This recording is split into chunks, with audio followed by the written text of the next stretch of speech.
So Steve Lacy just dropped an album, and as a professional Asian performative twink, I need to give my honest thoughts about this project. So I only heard it like 2 times, like from start to end, and I think like it's type of like an album that it's just not enough listens to actually form an opinion about this album, because I feel it's like the type of albums that just really take time to process. It's a weird comparison, but it just like I think it will have the same effect as like Hollow the Red.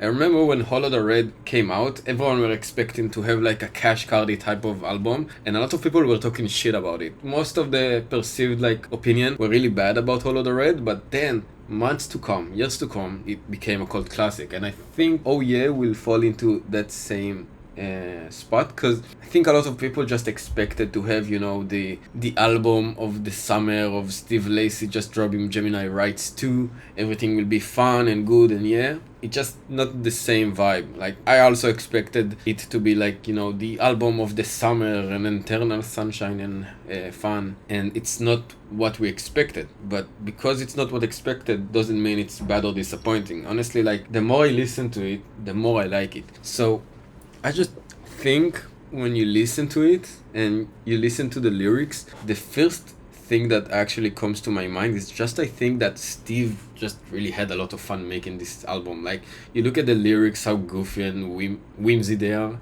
I'm just like, I'm happy for him, because I can tell like he had so much fun just making it. And when it comes like to the more musical style, you know, as I said, I expected like to have like this album of the summer, but instead we got kind of like this fuzzy melancholy album.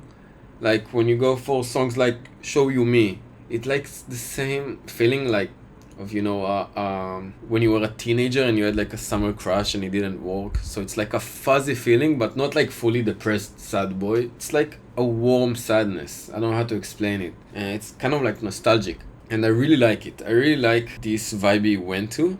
But I do feel like he just kind of limited himself. I know that Gemini Rights is just like a big turning points for him in his career, because Gemini Rights didn't achieve what he wanted to achieve. It became a bit of a more, for him, TikTokified album, because Bad Habits exploded and then people went to his tour and they only knew Bad Habits from TikTok. And so like, you know, he really didn't want to be labeled as this like TikTok performer, TikTok artist. And it seems like in this album he tried his best to avoid like this type of music, this type of like Bad Habits type of songs.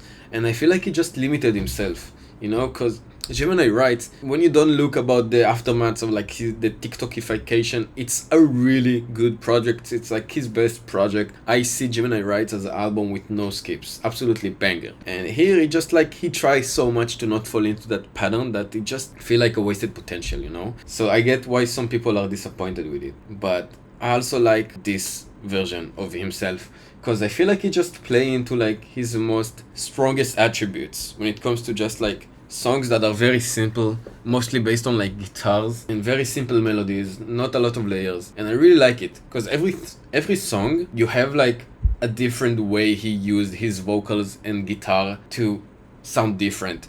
Sometimes he will use different filters and post-procession, or he will use the guitar as a synth-like lead, and it just like, that's always has been his unique style, his strongest points, to just use only his vocal and guitar and make a really good and fun tracks. And I also like that, I mean, his style kind of like, I guess, matured or changed a lot. It's not like falling into like this the internet era R&B stuff. Like he just goes, I wouldn't say experimental, but you know, he just like do whatever he wants. Like I'd say like Doom is like really reminds me of like Green Day in some sort, like a 2000 like American Pie type of song. And suddenly you go to Nice Shoes, which is like 7 minutes long, and he drops like a fucking amen break. That was not on my bingo list, to have an amen break on a fucking Steve Lacy track.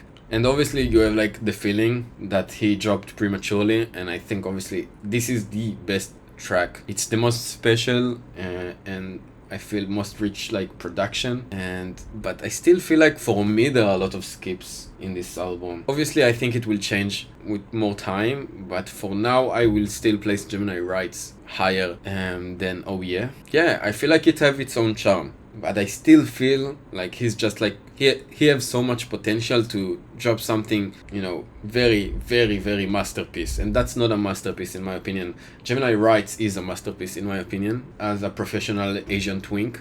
And yeah, and I'm not like a big like music snob connoisseur. No, I just listen to music and I like it. And it's like the same, like, you know, when I listen to this album and I look at his past, and I like, it's so easy for me to try to be a pseudo intelligent, trying to analyze like his psychology, like, oh man, Gemini Writes traumatized him and now he's channeling that into this album. And no man, it's okay, like he's probably just having fun making this album, and that's good. This is the type of album that people need to not overanalyze like I just did, which is hypocritical, but you know, just have fun.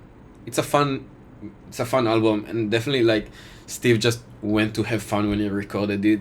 You can tell by like his lyrics, the way he's like so fucking like he's just like writing. I know he's writing like the lines in like Show You Me, and like giggling and like kicking his feet on the bed and shit like that. And that's great, man. I'm happy for him, and I think he just wanted to separate like his like TikTok era or TikTok fans from his like true fans or true music fans, or like whatever. And sure, but I don't know, I just like this album. I think it's nice, and people just over criticize so many stuff about this album. Just turn off your brain and have fun. And another thing I really wanted to say is that I like albums that are not long. Like 40 minutes albums are amazing. I hate when people drop like 2-3 discs, 2 hours long albums, man. Like when you have such a short album, it's such an easy and fun listen, and you control way more the quality, so it's so much fun. So yeah, I yapped pretty long about this album. So yeah.